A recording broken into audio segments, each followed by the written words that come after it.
colonial-era discourse in India perfected a moral inversion that recast victims as oppressors. Hindu society as a whole was subjected to conquest, economic extraction, famine, and sustained humiliation under British rule. Yet colonial Indologists, European missionaries, and the imperial establishment produced a steady stream of atrocity literature portraying Hindu Dharma and its followers as the true perpetrators. The natives were framed as morally defective and in need of rescue for their own good, even as they endured systematic oppression. Contemporary discourse targeting Hindus follows the same pattern. The continued persecution of Hindus in Islamic countries, such as Bangladesh and Pakistan, is routinely gaslighted or quietly justified through the propagation of hostile narratives about Hindus and India. Rather than confronting Hindu victimhood, attention is redirected and responsibility diffused. Over the past decade, one of the most pernicious narratives promoted by the left liberal ecosystem has been the claim of rising Hindu fundamentalism and minority oppression in India. Motivated religious freedom reports, selective indices, and biased Western media coverage frame India's civilizational self-assertion as Hindu majoritarianism, ensuring that Hindus remain perennially on the defensive. The brutal lynching of Dipu Chandra does in Bangladesh, following allegations of blasphemy, has once again exposed this pattern. In fact, a newer and more dangerous tactic has now emerged, collapsing India, Pakistan, and Bangladesh into a single narrative of South Asian intolerance. This framing does more than obscure violence. It covertly justifies it, while denying Hindus the right to organize, speak publicly, or advocate politically without being branded anti-minority. Hindu unity itself becomes the target, used to neutralize both ongoing persecution abroad and growing civilizational confidence at home. Manufacturing moral equivalence. Media coverage of the violence in Bangladesh Stop Hindudvesha has extensively documented the bias in Western media. Coverage of the Bangladesh crisis that followed the resignation of then Prime Minister Sheikh Hasina and her departure to India. As radical Islamist mobs unleashed widespread violence on the streets of Bangladesh, with Hindu minorities bearing the brunt of targeted attacks, many influential Western outlets either failed to report the violence altogether or minimized its severity. In several cases, the unrest was reframed as a bilateral political issue between India and Bangladesh, rather than acknowledged as anti-Hindu communal violence. Attacks on Hindus were misleadingly presented as isolated incidents against alleged supporters of Hasina's party, while a more insidious narrative took shape suggesting that India's so-called Hindu majoritarian government was exaggerating Hindu persecution to serve its own political ends. This framing has since evolved into something more aggressive.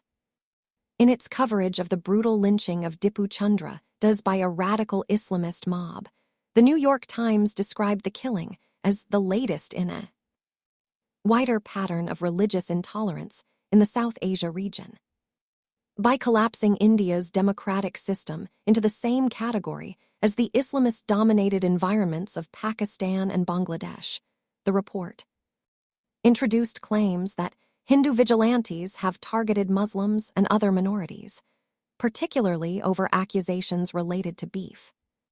This deliberate parallel creates a fictitious symmetry, shifting focus away from the specific and systemic persecution of Hindus in Bangladesh by embedding it within a generalized regional narrative. While much of the report's factual description of the lynching is accurate, the insertion of the Hindu fundamentalism in India angle appears forced and revealing. The contrast in tone is striking. Allegations involving minority targeting in India are typically covered by Western media with emphatic moral condemnation and sweeping language, often in the absence of conclusive evidence. Yet the coverage of a Hindu man being lynched in Bangladesh, his body tied to a tree and set on fire in public, while onlookers filmed the spectacle, is subdued and restrained. There is no serious engagement with the historical record of Hindu persecution in Bangladesh, including recurring violence during festivals such as Durga Puja and Diwali, routine temple vandalism, or the systematic desecration of murtis.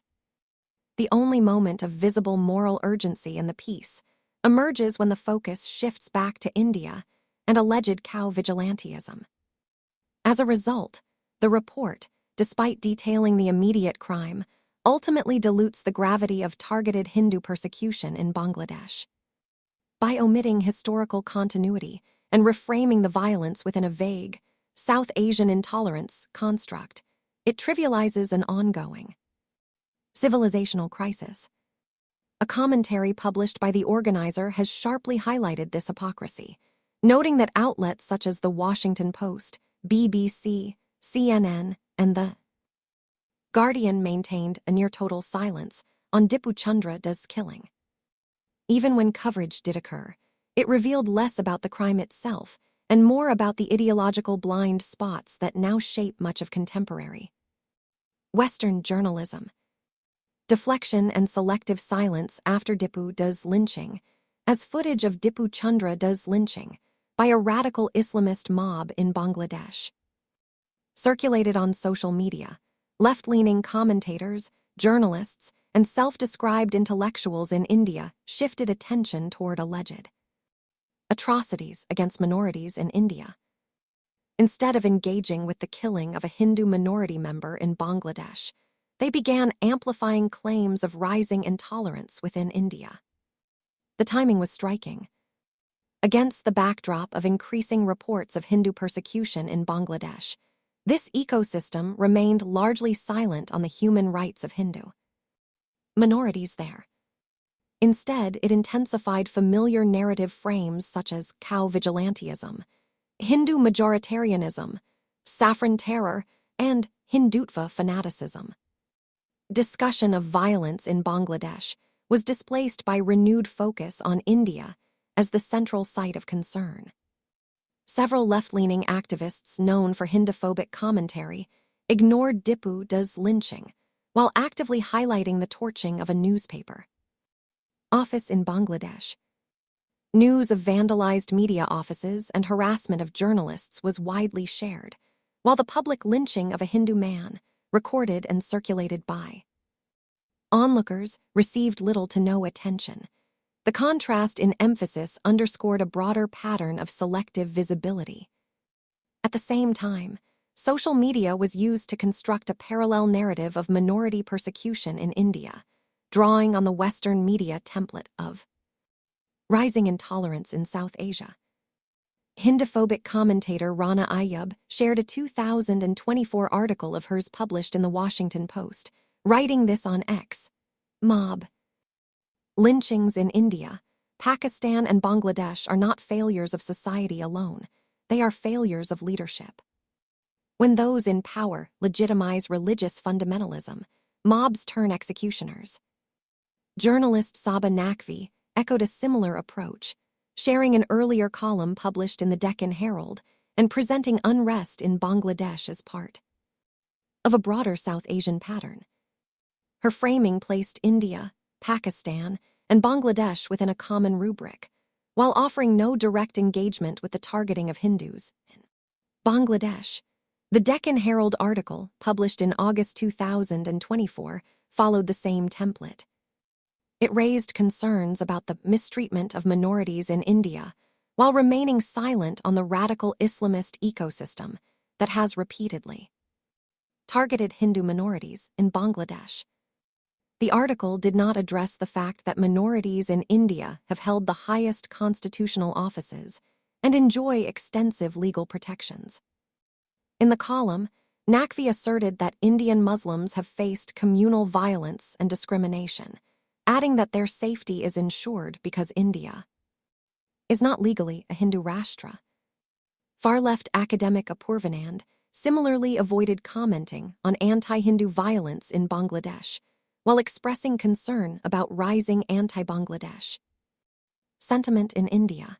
It must worry us, but should we be surprised by anti-India feelings in BD? Haven't our leaders and the ruling party been injecting anti-BD sentiments into the Indian minds for more than a decade, at least? A Porvanand on X. Incidentally, the Delhi University professor has previously been accused by a witness of involvement in the conspiracy behind the February 2020 Delhi violence. He has also been among those who downplayed anti-Hindu violence in Bangladesh following the 2024 protests that led to Sheikh Hasina's ouster. In an August 2024 piece published by Frontline, he described the events in Bangladesh as a lesson in secularism, presenting a narrative of Hindu-Muslim unity that stood in contrast to reports of widespread violence against Hindus. Building majoritarian narratives from isolated events, the left-liberal media frequently relies on selective omission and inclusion when reporting on incidents involving minorities in India. Coverage of Muslims allegedly being targeted or missionaries facing resistance often excludes relevant context, including the presence of radical Islamist networks, the organized love jihad ecosystem, large-scale fraudulent religious conversions of Hindus in tribal regions, and the sustained denigration of Hindu Dharma and culture by sections of the Abrahamic ecosystem. At the same time, the continued targeting, intimidation, and ideological pressure faced by Hindus from well-funded religious lobbies, often supported by foreign funding, receives little sustained attention. Instead, isolated acts of vandalism attributed to Hindu groups are amplified to construct a narrative of Hindu majoritarianism and minority persecution. A similar pattern emerged in the aftermath of Dipu Chandra mob lynching in Bangladesh. Even as reports of Hindu torture and intimidation continued to surface there, the left-liberal ecosystem in India shifted focus within days to alleged instances of Christian intimidation inside India. Reports highlighted the arrest of members of a Hindu group accused of vandalizing Christmas decorations at a school in Assam on Christmas Eve. Comparable reports from Raipur, Chhattisgarh, flagged the alleged vandalization of Christmas decorations in a local mall by members of a Hindu group. These incidents quickly became central to the media cycle. Violence or intimidation against any community is condemnable, and such acts have no place in a constitutional democracy. However, the selective elevation of a handful of incidents to build a broader narrative of Hindu fundamentalism raises questions. When members of minority communities are accused of coerced conversions or harassment of Hindus, sometimes involving intimidation or violence, media coverage often frames the episode through the lens of minority victimhood. In such cases, complainants are frequently scrutinized or portrayed as advancing a Hindutva agenda, while resistance to conversion efforts is framed as ideological hostility. The framing shifts depending on the identity of the alleged perpetrator, creating a visible inconsistency in standards.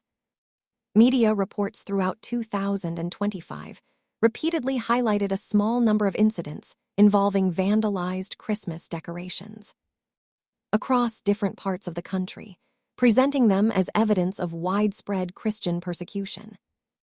This perception was reinforced by sustained amplification, while largely peaceful Christmas celebrations across India received minimal attention. In many parts of the country, celebrations passed without incident, with Hindu families participating openly by decorating trees or dressing children as Santa Claus. These scenes rarely featured in coverage. Instead, selective incidents were foregrounded in ways that framed public Hindu expression and advocacy as socially suspect. Within this media environment, Christmas-related incidents were positioned in a manner that coincided with the escalation of violence against Hindus. In Bangladesh, days after Dipu Chandra's killing, news and social media cycles in India became dominated by discussions of minority persecution within India. The resulting narrative displaced attention from events in Bangladesh and reframed Hindu responses to those events as morally compromised. Claims of Hindutva extremism were repeatedly invoked, positioning Hindu mobilization or protest as inherently suspect. This approach extended beyond religious incidents. The death of Angel Chakma, a 24-year-old student who died after being attacked following objections to alleged racial slurs, was also drawn into the same narrative framework. Sections of the left-leaning media presented the case as further evidence of resurgent majoritarianism, seeking to anchor national identity in a singular civilizational narrative. Across these episodes, a consistent pattern emerges. Isolated incidents are amplified into broader ideological narratives, while more systematic violence, especially against Hindus, is minimized or ignored. Context is applied selectively, resulting in uneven emphasis and differing interpretations of similar acts based on the identities involved. Dismantling the minority suppression narrative, irony reached a tipping point when Pakistan recently voiced concern over what it described as vigilante attacks targeting Christians and Muslims in India. Pakistan's Foreign Office spokesperson claimed that minorities in India were being subjected to violence and vandalism and called upon the international community to intervene to protect these vulnerable communities. India formally rejected the remarks, pointing to Pakistan's well-documented treatment of its minorities. Responding to the statement, External Affairs Ministry spokesperson Randhir Jaiswal said Pakistan's horrific and systemic victimization of minorities of various faiths is a well-established fact, adding that no amount of finger-pointing could obscure that reality. Statistical data further complicates allegations of minority persecution in India. A study conducted by the Economic Advisory Council to the Prime Minister documented long-term demographic trends across South Asia. According to the survey, the share of Hindus in India's population declined by 7.8% between 1950 and 2015. During the same period, however, the population share of religious minorities increased. The Muslim population in India grew by 43.15%, while the Christian population rose by 5.3%. The same study recorded far steeper demographic changes in neighboring countries. In Bangladesh, the Hindu population declined by 66% between 1950 and 2015. Hindus, who made up roughly 23% of the population in 1950, were reduced to about 8% by 2015. In Pakistan, the decline was even sharper. Hindus fell from approximately 13% of the population in 1950 to around 2% in 2015, representing an 80% reduction over the same period. The Indian government has cited illegal infiltration from Bangladesh and Pakistan as one of the factors contributing to demographic and security challenges over time.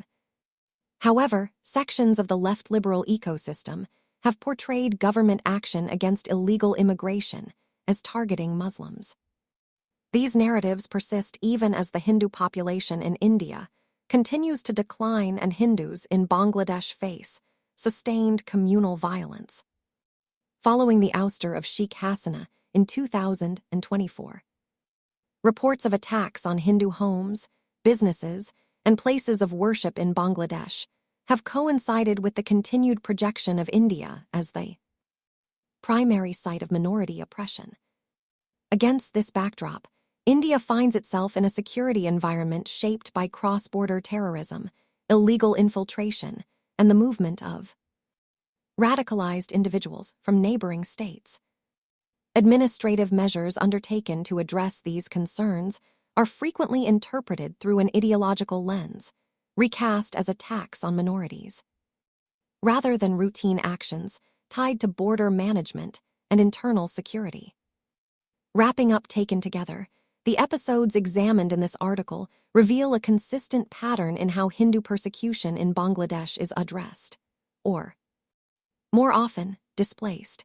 Sustained violence against Hindus is rarely confronted on its own terms.